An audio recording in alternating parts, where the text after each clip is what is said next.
Specific बातचीत करते हैं। हमारे साथ एलकेपी सिक्योरिटीज़ के रूपक डे जुड़ चुके हैं मेहमान के तौर पर।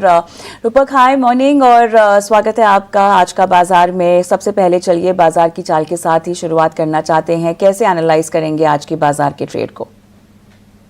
जी देखिए, रिसेंटली निफ्टी में जो सेलिंग प्रेशर आया था वो सेलिंग प्रेशर आया था जैसे एफआईआईज छुट्टी मना के वापस आए इंडियन मार्केट में सेलिंग प्रेशर लेके आया और सेलिंग प्रेशर इंटेंसिफाइड होते हुए दिखा जैसे जैसे मार्केट अपने दिन जाते गया जनवरी का। तो फिलहाल क्या हुआ, निफ्टी एक ब्रेकडाउन दिया था 26,000 पे नीचे और उसके बाद 25,700 का जो सपोर्ट था, अर्लियर सपोर्ट, तो उसको भी नीचे ब्रेकडाउन दिया। Sentiment around the market negative है। हालांकि परसों का दिन एक थोड़ा रिकवरी आया था लोअर एंड से, बट कल वापस एक बार सेलिंग प्रेशर आया। तो मुझे लगता है सेलिंग प्रेशर बरकरार रहेगा जब तक निफ्टी 26,000 के नीचे रहेगा। हायर एंड पे सेलर्स वेट कर रहे हैं, तो sell and rise kind of market है। नीचे मुझे लगता है 25,500 का सपोर्ट है, क्रूशियल सपोर्ट है और साइकोलॉजिकल लेवल भी है एक। तो ऐसा ही मार्केट सेटअप लग रहा है मुझे। Sell and rise mostly sell side का ट्रेड बन रहे हैं अभी, कुछ वेरी लिमिटेड बट कुछ स्टॉक स्पेसिफिक बाय भी बन रहे हैं। On the other hand bank Nifty में भी सेलिंग प्रेशर है। बैंक निफ्टी अभी भी एक इंपॉर्टेंट लेवल के ऊपर होल्ड कर रहा है। निफ्टी जैसा बैंक निफ्टी उतना बड़ा ब्रेकडाउन तो दिया नहीं अभी तक। 59,500 का क्लोजिंग बेसिस पर सपोर्ट है, ये इसके नीचे क्लोजिंग दिया तो फर्दर करेक्शन बैंक निफ्टी पे देखने को मिल सकता है टूवर्ड्स 58,800, 58,000 तक आ सकता है शॉर्ट टर्म में। हायर एंड पे एक और रेजिस्टेंस है 60,000, जिसके ऊपर जाने पर कंप्लीटली बैंक निफ्टी में रिवर्सल आ जाएगा। बैंक निफ्टी में सपोर्ट, बैंक निफ्टी को सपोर्ट मिल रहा है आईसीआईसीआई बैंक और एसबीआई बैंक की तरफ से। बाजार का सेटअप आपने समझा दिया, लेकिन क्या थोड़ा सा हिम्मत करके कोई ट्रेडिंग कॉल आज लेनी चाहिए या आपके मुताबिक थोड़ा सा दूर ही रहे बाजार में? इतना अनिश्चितता का माहौल है रूपक। नहीं, मुझे लगता है तो रिस्क तो लेना ही चाहिए। कुछ स्टॉक ऐसा मार्केट में कल BSE, ICICI bank, oil India, ये सारे स्टॉक्स में स्ट्रेन दिख रहा है, तो ऐसे स्टॉक स्पेसिफिक मार्केट रहेगा। कुछ स्टॉक्स में डेफिनेटली एंट्री का मौका मिलेगा, अपसाइड का स्कोप रहेगा, तो मुझे लगता है कि एंट्री लेना चाहिए। लेकिन कोई रिकमेंडेशन होगी? जी हाँ, तो मेरा पहला रिकमेंडेशन रहेगा बीएसई पे। स्टॉक ने वीकली चार्ट पे एक सिग्निफिकेंट ब्रेकआउट दिया। हायर एंड पे मुझे लगता है 2950 तक जा सकता है, तो स्टॉक में बाई की सलाह रहेगी अराउंड 2832 पर टारगेट ऑफ 2950। स्टॉप लॉस रखना होगा 2780 का। दूसरा कॉल रहेगा मनप्पुरम फाइनेंस। मनप्पुरम फाइनेंस पे एक स्ट्रॉन्ग रिकवरी देखने को मिला। पिछले वीक में जो करेक्शन आया था उसका रिकवरी होते हुए दिख रहा है इस वीक में, तो 308 के आसपास चल रहे स्टॉक में बाई की सलाह रहेगी फॉर टारगेट ऑफ 325 और नीचे स्टॉप लॉस 300 का डालना होगा। तीसरा कॉल रहेगा Maharashtra bank, bank of Maharashtra. तो ये स्टॉक ने एक सिग्निफिकेंट ब्रेकआउट दिया। पहले तो कंसोलिडेशन चल रहा था और उसके बाद लास्ट टू वीक एक सिग्निफिकेंट ब्रेकआउट दिया विद राइजिंग वॉल्यूम, तो मुझे लगता है यहाँ से सिग्निफिकेंट अपसाइड आएगा। मैं टारगेट 72 का रखूंगा और स्टॉक में बाई की सलाह रहेगी अराउंड करंट मार्केट प्राइस 65 और स्टॉप लॉस रखूंगा 63 पे। पर आपने 3 बाय रिकमेंडेशन दिए। बीएसई की बात करें तो 2832 के लेवल पर खरीदारी करके रखने की सलाह आ रही है। 2780 का एक स्टॉप लॉस होगा। टारगेट्स यहां पर 2950 तक के आपको मिलते हुए नजर आएंगे। मनप्पुरम फाइनेंस पर भी बाय रिकमेंडेशन है। 308 के लेवल पर आप खरीदारी करके चलिए। 325 के टारगेट्स यहां पर आपको मिलेंगे, लेकिन एक एसएल लगाना होगा 300 रुपए का। साथ ही यहाँ पर बैंक ऑफ महाराष्ट्र काफी अच्छे नतीजे कल पेश किए हैं यहाँ पर, और देखिए आपने भी बाय रिकमेंडेशन दी। करंट लेवल पर 65 के लेवल पर यहां पर आप खरीदारी कर सकते हैं। एसएल लगाइए 63 का और टारगेट्स यहां पर 72 के आपको मिलते हुए नजर आएंगे। चलिए, ये हो गई आज की ट्रेडिंग कॉल्स, लेकिन अब स्टॉक स्पेसिफिक एक्शन पर बात कर लेते हैं। काफ़ी सारी कंपनियों ने कल अपने क्वार्टरली रिजल्ट जारी किए हैं बाजार बंद होने के बाद, और शुरुआत करेंगे आईसीआईसीआई लोम्बार्ड के साथ। देखिए यहाँ पर मिक्स नतीजे कंपनी ने पेश किए। मुनाफा 724 करोड़ से घटकर 659 करोड़ यहाँ पर रहा है ईयर ऑन ईयर बेसिस पर। साथ ही नेट प्रीमियम आय कंपनी की बढ़ी है 5045 करोड़ रुपए से बढ़कर 5685 करोड़ रही ईयरली बेसिस पर। मिक्स नतीजे आईसीआईसीआई लोम्बार्ड के, और कल के सेशन में भी 1% से ज्यादा की गिरावट यहां पर नजर आई थी। आप किस तरह से नतीजों को देख रहे हैं और कितना इम्पैक्ट आज के सेशन में दिखेगा? जी मुझे लगता है ऑलरेडी एक ब्रेकडाउन पॉइंट पे है। इम्पोर्टेंट मूविंग एवरेज जो long term important moving average 200 days moving average के नीचे आ गया, तो मुझे लगता है सेंटिमेंट काफी नेगेटिव है। यहाँ से एक और डाउन साइड आ सकता है। मुझे लगता है नीचे 1800 तक आ सकता है और हायर एंड पे रेजिस्टेंस है 1920 का। 1920 का एक रेजिस्टेंस यहाँ पर रहेगा हायर एंड पे आईसीआईसीआई लोम्बार्ड के लिए। टाटा एलेक्सी ने भी अपने क्वार्टरली रिजल्ट यहाँ पर जारी किए हैं। मैं आपको बता देती हूँ, मुनाफा इनका घटा है 155 करोड़ रुपए से घटकर 109 करोड़ रहा है, क्वार्टरली बेसिस पर बात कर रही हूँ। और आय बढ़ी है 918 करोड़ रुपए से बढ़कर 953 करोड़ रही है तिमाही आधार पर। टाटा एलेक्सी देखिए, कल काफी वॉलेटाइल बाजार था, लेकिन इस शेयर में अच्छी तेजी नजर आई, करीब 1.5% से ज्यादा की तेजी दिखाई है। और एक महीने में भी शानदार तेजी यहाँ पर टाटा एलेक्सी में देखने को मिली, करीब 14% से ज्यादा के रिटर्न यहाँ पर रहे हैं। क्या लगता है आपको इन नतीजों के बाद आज के सेशन में भी टाटा एलेक्सी अच्छी रैली दिखाएगा? जी मुझे लगता है रिजल्ट का इम्पैक्ट तो आएगा डेफिनेटली आज का दिन। और शॉर्ट टर्म में अगर देखें तो चार्ट बहुत बढ़िया लग रहा है, बेहतरीन चार्ट पैटर्न है इसका। एक रिकवरी काइंड ऑफ मूवमेंट देखने को मिल सकता है जो बहुत स्ट्रांग हो सकता है, जो मुझे लगता है 6400 तक जा सकता है शॉर्ट टर्म में। और नीचे एक स्टॉप लॉस मेंटेन करके चलना होगा 5550 पे। स्टॉक यहाँ पर स्क्रीन पर लेकर आएंगे जस्ट डायल का। बीते सेशन ऑलमोस्ट 1% के पार का मूव हमने देखा, लेकिन जो नतीजे आए हैं प्रॉफिट के फ्रंट पे 10% के आसपास का हमने दबाव देखा है। 131 करोड़ से घटकर आंकड़ा जो है 118 करोड़ पे आता हुआ देखने को मिल रहा है।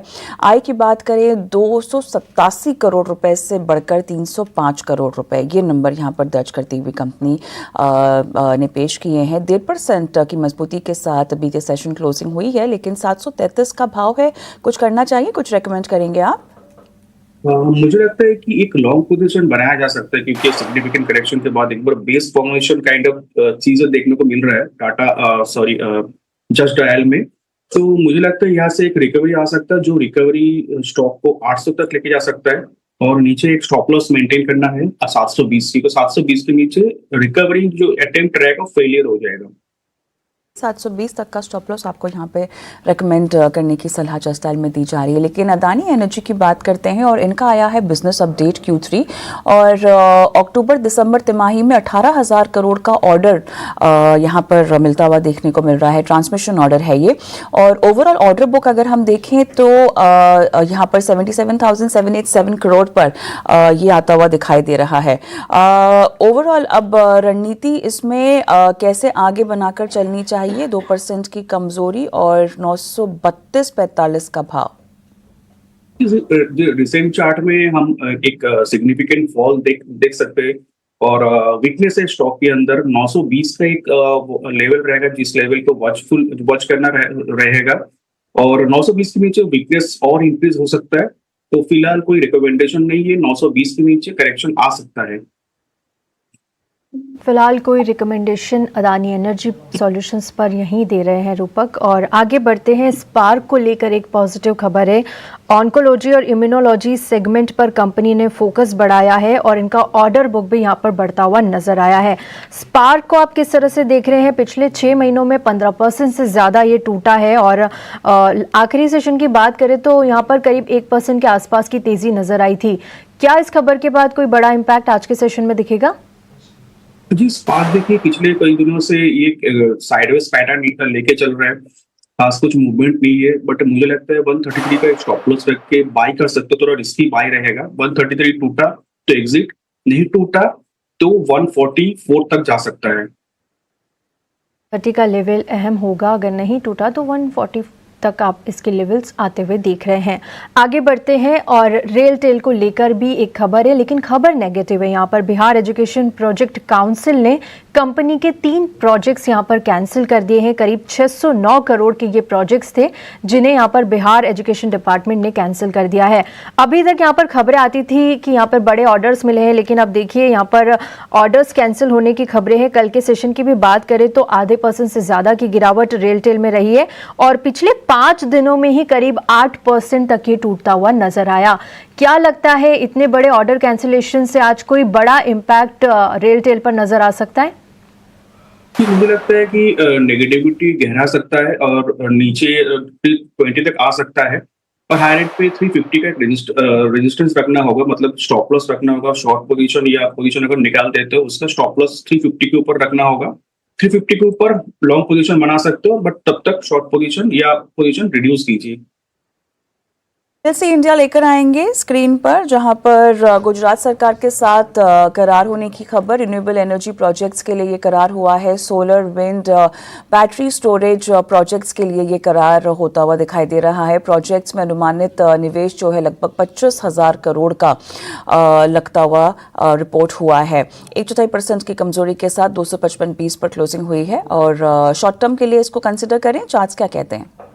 देखिए, चार्ट्स बहुत वोलेटाइल है। पहले तो एक 280 के आसपास गया था, फिर नीचे आके 240 के आसपास आ गया था। फिर ऐसा वोलेटिलिटी में स्टॉक को मेनली अवॉइड करना चाहिए, बट किसी के पास रहेगा पोजीशन तो 250 का स्टॉप लॉस से होल्ड करना चाहिए। हैं और इटर्नल की ओर रुख करते हैं, जहां पर क्लियरली 10 मिनट डिलीवरी मॉडल पर यहां पर सफाई दी है कंपनी की तरफ से बीएसई को। और ब्लिंकिट के 10 मिनट डिलीवरी में बदलाव यहां पर नहीं। फिलहाल 3.5% की ऑलमोस्ट मजबूती। ट्रेडिंग सेशंस में हमने देखा है कि ये ऑलमोस्ट टॉप गेनर्स में से एक शामिल भी रहा है। लेकिन अब इन क्रूशियल लेवल्स पर हमें प्रॉफिट बुकिंग करनी चाहिए या तेजी अब भी बाकी है? स्पीड वाला डिलीवरी किसी को इम्पैक्ट नहीं करने वाला है, क्योंकि ना तो कस्टमर को चाहिए 10 मिनट, ना तो पॉसिबल भी है 10 मिनट में डिलीवरी। तो मुझे लगता है इटर्नल का चार्ट अगर देखें तो सिग्निफिकेंटली पॉजिटिव लग रहा है मुझे। यहाँ से कंसोलिडेशन पहले था, उसके बाद कंसोलिडेशन ब्रेकआउट चाहिए, ब्रेकआउट हुआ और उसके बाद एक अपसाइड मूवमेंट आना चाहिए स्टॉक के अंदर। तो मुझे लगता है शॉर्ट टर्म में 320 तक जा सकता है और नीचे स्टॉप लॉस मेंटेन करके चलना होगा 285 पे। ठीक है, 285 का एक एसएल यहाँ पर लगाना होगा और इटर्नल आपकी रडार पर। आगे बढ़ते हैं और कोल इंडिया, देखिए भारत कोकिंग कोल के आईपीओ को शानदार रिस्पांस यहाँ पर मिला है। रिकॉर्ड सब्सक्रिप्शन हुआ है, 147 गुना तक ये बीसीसीएल का आईपीओ भर गया है और करीब 1 लाख करोड़ से ज़्यादा की बोलियां यहाँ पर कंपनी को मिली है, जिसके चलते हमने कोल इंडिया में भी काफ़ी शानदार तेज़ी देखी। लेकिन आखिरी सेशन की बात करें तो थोड़ा सा दबाव यहाँ पर नज़र आया, आधे % से ज़्यादा का, लेकिन ऑलमोस्ट 6 महीने के ऊपरी स्तर पर पहुँचता हुआ कोल इंडिया। क्या लगता है आपको इतने अच्छे रिस्पॉन्स के बाद, क्या आज के सेशन में भी कोल इंडिया में ऊपरी स्तर नजर आएंगे? Short to medium term chart बहुत ही अच्छा है। मल्टीपल मंथ्स का एक ब्रेकआउट आया था कुछ दिन पहले, कुछ हफ्तों पहले इनफैक्ट, और अभी पॉसिबल है कि रैली कंटिन्यूड रहे, 480 तक जा सकता है शॉर्ट टू मीडियम टर्म में। और मुझे लगता है एक स्टॉप लॉस डालना होगा 414 पे, उसके स्टॉप लॉस से होल्ड करना चाहिए फॉर अ टारगेट ऑफ 480। 480 तक के टारगेट्स यहाँ पर कोल इंडिया में नज़र आ सकते हैं। रूपक, आपका बहुत बहुत शुक्रिया हमारे साथ जुड़ने के लिए, मार्केट सेटअप बताने के लिए और आज की ट्रेडिंग कॉल्स देने के लिए। शुक्रिया। चलिए अब नज़र डाल लेते हैं आज बाजार के लिए कौन से इवेंट्स अहम होने वाले हैं।